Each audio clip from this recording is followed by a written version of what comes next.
नमस्कार, आदाब। आप देख रहे हैं 2circles.net पे और मैं हूं आपके साथ नफीसा खान।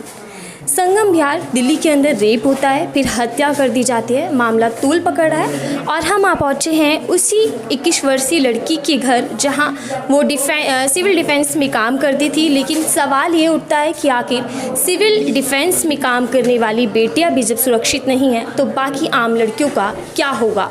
सरकारें काम करती हैं, बड़े बड़े लाखों करोड़ों रुपए प्रचार प्रसार पे खर्च करती हैं, लेकिन दिल्ली के अंदर बेटियां सुरक्षित नहीं। घर के अंदर चलेंगे, हम दिखाएंगे घर के अंदर मौजूद परिवार वालों का हाथ कि आखिर उन पर क्या गुजर रही है, किस पीड़ा से वो गुजर रहे हैं, क्या कुछ उन पर बीत रहा है। बात करेंगे हम बच्ची के पिताजी से, उसकी माताजी से, और कोशिश करेंगे जानने की पूरी कि आखिर किस तरह की वो लड़की थी, क्या सपने थे, क्या सोचकर सिविल डिफेंस में उन्होंने काम करने की सोची और क्या कुछ करना चाहती थी। आखिरकार वो सपने कैसे टूट गए, हम बात करेंगे।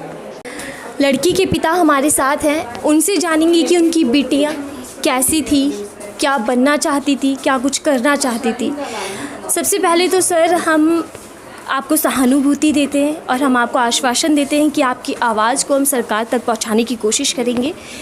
क्या नाम था, क्या करती थी गुड़िया और क्या बनना चाहती थी? राबिया नाम था, सिविल ड्रेस में रहती थी जी। आरडीओ ऑफिस, डीएम ऑफिस में काम करती थी। वहाँ जो रविंदर मेहरा था वो सीनियर था, उससे नीचे ये थी जो सारा काम संभालती थी स्टाफ के अंदर। कैसा था बचपन उनका, पढ़ाई में कैसी थी, दोस्तों में? तो मैंने जामिया इस्लामिया से मैंने बीए करवा लिया जी।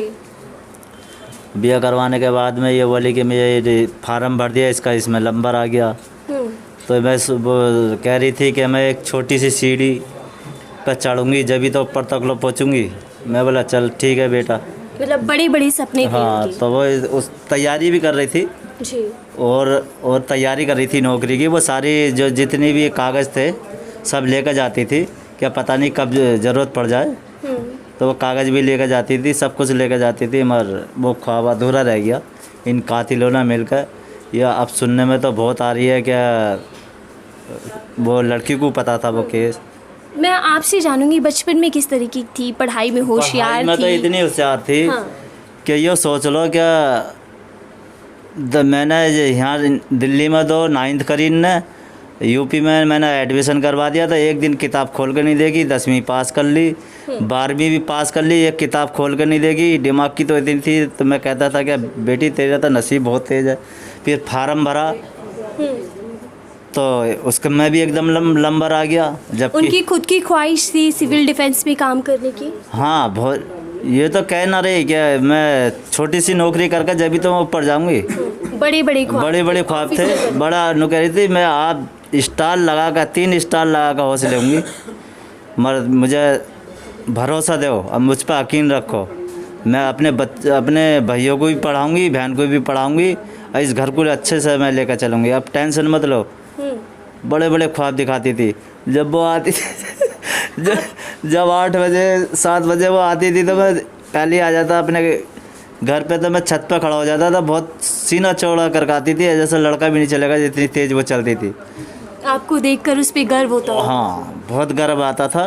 बहुत स्टोन थी एकदम, कि ट्रेनिंग हुई थी उसकी। एक आध लड़के के तो कब्जे में नहीं आती, उसके तो हाथ में भी पैरों में भी पीछे भी चाकू लगे हुए हैं। गर्दन तो बाद में काट गई है, मुंह सारा फाड़ा गया है, कोई अंग छोड़ा नहीं है जहाँ पे चाकू नहीं लगा है। बहुत बुरी बर्बरता से मारा है, बहुत बुरी बर्बरता से मार कर फेंक दिया है। जैसे आप एक मुस्लिम फैमिली से हैं, तो हम अक्सर देखते हैं मुस्लिम फैमिली में लड़कियों को अलाउ नहीं होती, परमिशन नहीं होती कि वो घर से बाहर जा सके। ऐसे में आपकी बिटिया सिविल डिफेंस में थी, खाकी वर्दी में दिखाई देती थी, तो क्या कुछ किसी तरीके की चुनौतियां आपके सामने आई, आपने उसको रोका टोका या आपकी पूरी सपोर्ट थी उनको? देखो, इसलिए क्या मैं उस पर पूरा पक्का ध्यान रखा करा था। 1 महीने तक लो तो मैं छोड़ कर भी आ करा था, ले कर भी आ करा था। फिर बोले क्या तुम मेरे ऊपर विश्वास करो, इस तरीके से नहीं चलेगा। तो सब ये बात है। फिर हमने सोचा पड़ोस वाले रिश्तेदार भी आपको रोकते होंगे, टोकते होंगे? नहीं, पड़ोसी और रिश्तेदार तो उन्होंने तो उतना देखा जितना वो वर्दी पहन के जा रही थी कि यार ये किसकी लड़की है जो जॉब में लगी है, क्या है एक किराएदार की लड़की जॉब में लगी है। सब टोकते थे। यहाँ बहुत गली में अच्छे पड़े हुए हैं मगर उनका नंबर नहीं आया, मेरी लड़की का नंबर आया। क्या किसी तरीके की कोई रंजिश थी, कोई दुश्मनी? कुछ नहीं था। ये तो ऑफिस में कोई ऐसे कोई केस बना है जिसमें मेरी लड़की को मालूम था। जो इनका सीनियर था उन्हें उठा लिया पहले ही। जब मैं रात के 11 बजे गया था तो सीनियर ने तो है पुलिस को उठा लिया था। कोई राज खुलने का डर? हाँ, मेरी लड़की तो है उससे नीचे सारा काम संभालती थी। जितने चालान होते थे, उनका जितना पैसा होता था सब मेरी लड़की के हाथ में था। तो साजिश के तहत ही पूरी हत्या की गई? हाँ, फिर मुझे वो सबूत मिल गया। जो लड़की उसी ऑफिस की लड़की थी, जब उसने बताया कि लड़की सेव है, क्या तुम टेंशन मत लो आंटी आ जाएगी, तो हम 3 बजे उसके घर से अपने घर आ गए। तसल्ली दिला दिया कि चलो इस वर्दी में है, कोई हाथ लगाएगा ही ना। जिस लड़की की आप बात कर रहे हैं, ज्योति, उनका नाम भी बार बार सामने हाँ जी, आया हाँ है। जी, तो ज्योति। क्या वो भी इसी उस मामले में मिली हुई लग रही है? हाँ, वो इसी बात में तो मैं गुमराह हो रहा हूँ। क्या 6 दिन होने चल दिए और उस लड़की को नहीं उठाया अभी तक लो।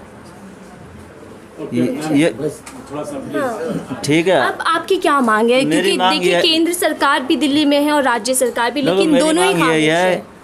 या उसका फांसी होवे, इंसाफ होवे और उसको इस केस को दिल्ली लाया जावे और मेरे परिवारों को बदतमीजी से पुलिस बात नहीं करे, जैसा बदतमीजी से पास। आपको डराया धमकाया जा रहा है? हाँ, मेरे परिवार को उल्टी सीधी बातें कर रही हैं। हमारे साथ माता जी भी मौजूद है, उनसे बात करेंगे। हालांकि बार बार उनकी तबीयत खराब हो रही है, वो इस हालत में नहीं है कि वो बातचीत कर सके।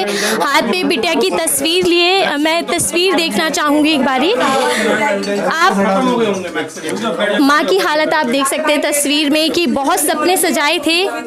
एक तरफ बिटिया की वो फोटो जिसे देखकर माँ के आंसू नहीं थम रहे, और दूसरी तरफ वो फोटो जहाँ बिटिया वर्दी में है। माँ बाप गर्व से, फक्र से रोज अपनी बिटिया को आते जाते देखते थे, लेकिन अब उनकी बिटिया नहीं लौटी। कुछ कंडीशन में नहीं है, आप चुप हो जाइए। आपकी बिटिया को इंसाफ मिलेगा? मुझे इंसाफ चाहिए। हाँ। और जो मेरी लड़की की CBI की जांच है वो भी मुझे चाहिए। अब मेरा केस वहाँ से ट्रांसफ़र होकर दिल्ली चाहिए और उन हत्यारों की फांसी पर लटकने चाहिए। मुझे फांसी चाहिए। आपकी मांग ये मेरी मांग है। मैं थोड़ा सा आपकी बिटिया के बारे में जानना चाहूंगी, सिर्फ कि बचपन में कैसी थी? बचपन क्या में सपने थे? मेरी बेटी बहुत अच्छी थी और बहुत नेक थी। आप पड़ोसी से भी पूछ सकते हो कि इतने बड़े बड़े सपने थे। मेरी बेटी मेरी हिम्मत थी और मेरा घर का खर्चा भी चला रही थी और मेरी हिम्मत बांध रखी थी कि मैं शादी के लिए कहती भी थी ना, तो कहती थी कि नहीं मम्मी अभी 5-6 साल लो शादी मत करना, जब तक लो हमें कुछ बनना जाए, हम बड़ा अफसर मुझे बनना है। मुस्लिम परिवार से थी, बिटिया बाहर गई, कितना मुश्किल रहा ये? मतलब बिटिया को बाहर भेजना, मन में खौफ भी होता था? नहीं, मेरी बेटी इतनी स्ट्रिक्ट थी कि मतलब किसी से 1-2 को तो वो कब्जा ही नहीं देती। खूब अच्छी पढ़ी लिखी थी। मैंने घर में झाड़ू पोछा बर्तन करे, मैंने अपने लड़की को पढ़ाया लिखाया। बताओ, अब वो कहते हैं कि बेटी पढ़ाओ बेटी बचाओ, तो ये कोई इंसाफ ही नहीं है।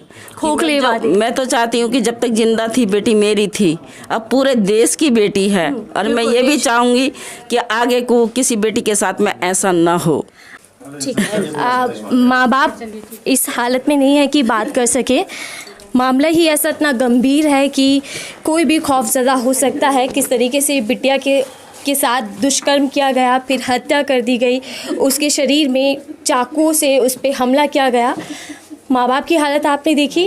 अभी फ़िलहाल कार्रवाई जारी है। घर वालों की मांग है कि दिल्ली में इस केस को इसमें FIR दर्ज की जा सके, लेकिन पुलिस वालों का कहना है कि हरियाणा का मामला और हमने उसी में FIR दर्ज कर दिया है। फिलहाल के लिए बस इतना ही। देखते रहिए।